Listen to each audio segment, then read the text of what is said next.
Hello and welcome back to Real Talk with Realtors about real things, real stuff, and everything under the sun. Anything could come up. We could talk about recipes. Yeah. We have a couple of probably unlikely though. random topics. Yeah. Yeah. But today we're going to do our favorite topic, which is an update about the market, which sounds really boring, but it's not because there's a lot of interesting things going on in the market right now. Yes. And I want to start by saying we are in Chico, California, Butte County. So our market is different than Phoenix, Arizona, New York. Like there's LA. LA, San Francisco. Like I think market news is hyper local right now. So we're going to talk about more so what's going on in Chico. A lot of it is also being seen nationwide, but we are going to get a little bit hyper local today. Yeah. So if you are a resident of Chico, California, listen to this episode. Yeah, and I think we can talk a little bit what's going on in globally and across the country. But I loved Kelsey the other day. She said, "Oh my gosh, every day I wake up now going, what's going to happen today with the interest rates and what's going on in the market and all this, stuff with Silicon Valley Bank and some of the other banks." And it's very exciting. It is to certain people. Let's just very put nerve-wracking. it that way. Yeah, I mean, other people I don't think. In fact, one of the podcasts I was listening to, he said, 10 days ago, there was only, what did he say, like 30% of the people that cared about this. Now 100% of the people care about this. And I'm like, I don't think 100% do. I think a lot more than used to, though. Yeah, but I just don't think that there are a lot of people that even actually think about it. I mean, we are, and people that are probably in the market are, but it's an important topic to talk about, though. So anyways, let's just start with the local market. Okay. So right now in Chico, this is today, St. Patrick's Day is when we're recording this episode, March 17th. There are 99 single family homes and condos on the market. If you take out the condos, there's only 89 single family homes, and there's 82 homes and condos pending. Or was that single family only? I think that was total. Pending was 82. But the interesting thing is when we compare that to last year at this time. Yeah. So closed so far this year from January 1st to today, March 17th is 117. Closed so far last year this time was 202, which is a 42% difference. So when people ask if the market slowed down, it has. There's 42% less sales. So it's a wildly different market than it's been in the last 2 years. And so because of that, we kind of wanted to go over also what do the differences in. So if you're a consumer, you're looking to purchase a home or you're looking to sell a home, what does this mean for you? Okay, the market slowed down. There's less than 100 homes on the market, where in Chico pre-Paradise Campfire, there was roughly 230 to 250 at any given time. So we have less than half the inventory that we're used to. But what does this actually mean for you as a consumer in the offers, in the deals we're making, in the price you're going to get? Right. What does it mean for you? What does it mean? And also to do a little more comparison too, when we had the market crash of 2008 to 2000, I would say 12 was pretty rough. We had inventory in up to over 500 homes for sale. So and there was way less homes back then, period. Fewer homes, less population in Chico. So that it's very different from then. And I do think that is why this is just unprecedented times. I know that word's kind of like we use that a lot. We've been using that for 3 years now. But it is because we don't know what to expect, because usually what we do is we look at history and we say, okay, well, what happened this time before? But this difference is that the inventory is so low. And so we have fewer sellers and we have fewer buyers. Yeah. And we have fewer buyers because the other big difference is we went from a 3% interest rate for a year or more to right now close to a 7% interest rate. And I think that we've never had interest rates. I don't know what the time frame is, but 20 years or more go up that quickly, that quickly. Yeah. So that's really scary for buyers too. And it's the reason why a lot of buyers have pulled out of the market. Right. And we're hoping that when the feds meet next week, on the 21st, that I think all the speculation has been is they're going to increase the rates by 0.5%. But with this whole bank debacle, Brandy's favorite word I right know, now. it's my new word, debacle. I should probably Google it, make sure it means what I think it does.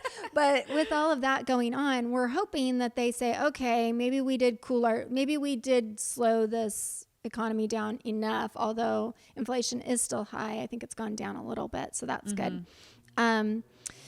But with that being said, we can talk a little bit about the difference between last year's market at this time and this year's market. And like, as a buyer, what do you have to do to get a house? What is the difference? Because there are some real advantages to this market. Yep. There are advantages to buying now rather than buying a year ago. Yeah. And I think any market you're in, there's advantages and disadvantages. There's never a perfect, predictable storm to purchase or sell in. It's just like that. Time again, people say don't try to time the market, and it's because there are infinite variables going on that we cannot predict, that we might not even know about. Like, if you qualify and you're comfortable with your payment, buy the damn house. I know. You're going to be so happy that you did, even if the value goes down next year. In 5 years from now, the value will have gone up, and you would have been paying a mortgage somewhere, whether it's yours or somebody else's. It might be a little bit more than rent, but you have an asset and you're creating wealth, which I think we've talked about that a lot. So I don't need to get off on that tangent, but it's just an individual. Yeah. You have to feel comfortable with it for sure. Do you want to know what debacle means first? Yeah. Sudden and oh my gosh, I don't know how to say that word. Ignominious failure, a fiasco. And their example is the economic debacle that became known as the Great Depression. Oh, so you're right on par. I have debacled it. You were correct. Okay. So let's talk about the differences in offers last year versus this year. What do you think are like the number one or two biggest differences in the offers that are being made? Well, the biggest difference to me is that you don't have to pay $50,000, $60,000, $70,000 over asking to get the house. Yeah, you don't have to overbid. You might, if it's a certain price point, you might have to overbid a little bit, but maybe not at all. Yeah, and we are seeing multiple offers in a lot of homes, but the difference is when last year there was multiple offers, say there's 3 offers on a home, you knew right off the bat you got to go at least $20,000 over. I was not advising my clients to offer anything less than $20,000 not if over. They wanted the house. If they wanted the house, right? Yeah. So they would end up, they'd start at 20 over, end up at 30, 50 over per se or whatever. But now, there's 3 offers. You can usually start either at asking, just over, or a lot of my clients I'm advising 10,000 over, which I think is reasonable. It's not going to make a big difference on your mortgage payment. So people are pretty comfortable bidding up 10,000. So there could be, this happened on one of my listings. There was 3 offers. 1 was over asking, 2 were at asking. The 2 that were at asking wouldn't come up in price. Yeah. So we did end up going with the one that offered over asking, but it's just interesting because if that was this time last year, all 3 of them would have been 30 over. We would have countered. They would have bid up more. Yeah, I would say on a 375 house, and it depends on the price point. Yeah. Last year you would have been paying $425 for that 375 house. 100%. Now that 375 house, you're maybe paying 375, 385, under 400 for sure. Under 400. Now, if you get up in that higher price point, like we just listed one for just under 1.1 million. We had 8 showings in a 4-day period, and we got an offer. We had other people that wanted to write but just weren't quite ready to pull the trigger. And then as soon as we got into contract on this one, which is, the market's moving strong when you're selling a over $1 million house that quickly. Yeah. And then the next day I get 2 agents saying, is that still available? Me, I said that. Yeah. So, it depends on the price point though. At 375, you're probably going to end up paying a little bit more. Over $1 million or even over 700, 800, maybe you're not going to be in a bidding war. Not as likely. As likely. Yeah. Well, what's the difference, I guess, between, let's talk about like payments. So if I was buying today versus buying a year ago, a year ago I'm at 3.5% or 3%. Let's just say 3.5.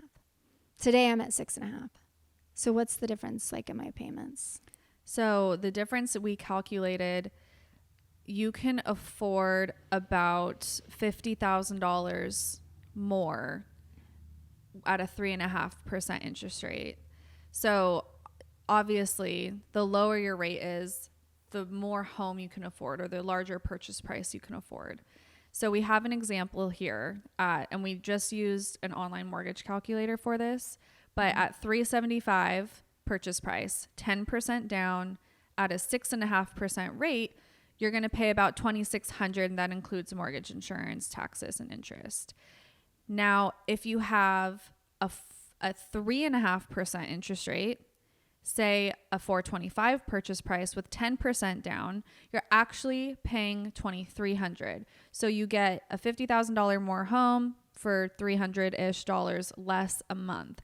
And that is why we've lost so many buyers in this market. However, I want to play devil's advocate to that and say it's not date the rate, marry the house, but it gives you an opportunity. If you bought today at a higher interest rate, it gives you an opportunity to potentially pay less for the home that you're going to own for a very long time at a 7% or 6.5% rate.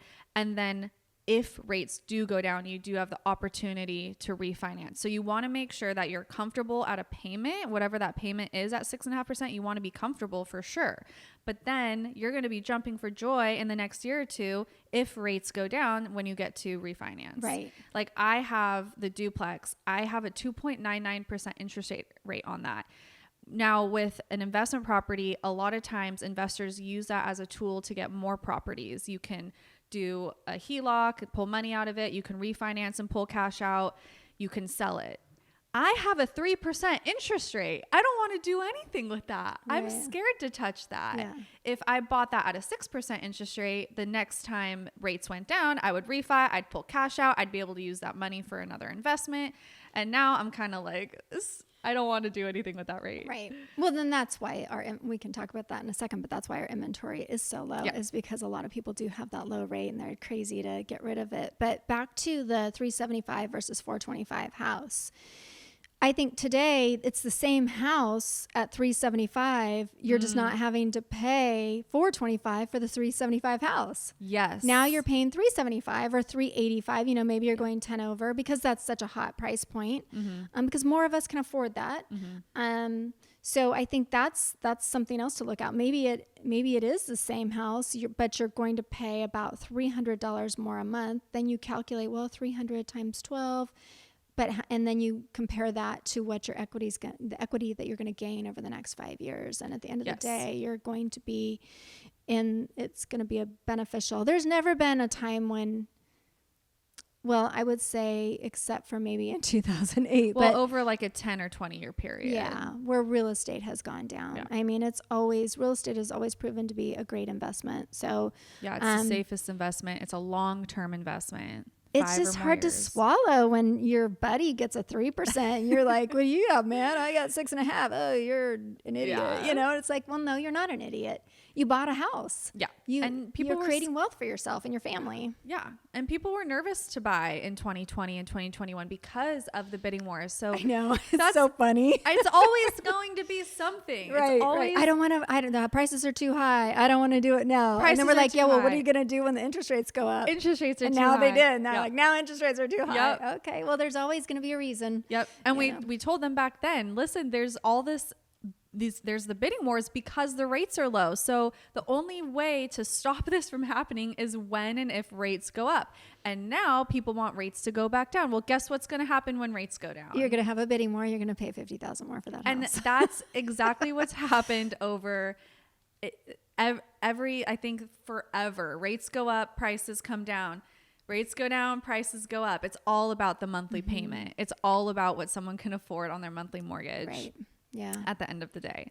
Totally. 100%. Well, I mean, and there is some uncertainty in the world, but at the end of the day, you still have to have a place to live. You still have to have a roof. You're going to be paying, like we say, paying someone else's mortgage. You're paying your own. It's cheaper to rent. It's cheaper to rent in Chico. Yeah. Right now it is. Yeah. Yeah. Right now it is. But rents are going up. Prices are steady. I don't think prices are coming down any more than they have already. I think that we'll probably see a little bit of uptick in prices this spring, but you have to have a roof over your head. So if you can afford it and you're going to stay there for 5 years, it's a good investment. You're going to make more in equity than you paid in your mortgage. Yeah, for sure. From an investment standpoint. Right. And back to the prices going up, I think the prices, it just depends on from where. So, you know what I mean? We always go back to that. Like you're saying prices are going down, but what's your starting point? Right. Yeah. Our prices are going to go up from probably Q4 of 2022. Yep.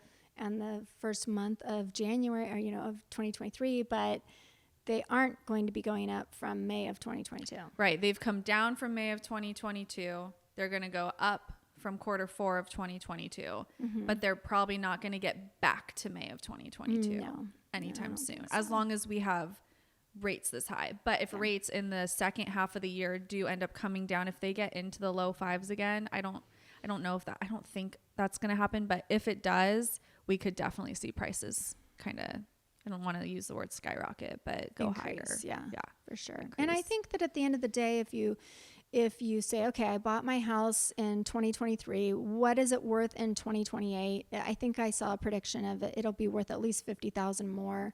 So then where else are you going to make that $10,000 extra a year and your own wealth? Yeah.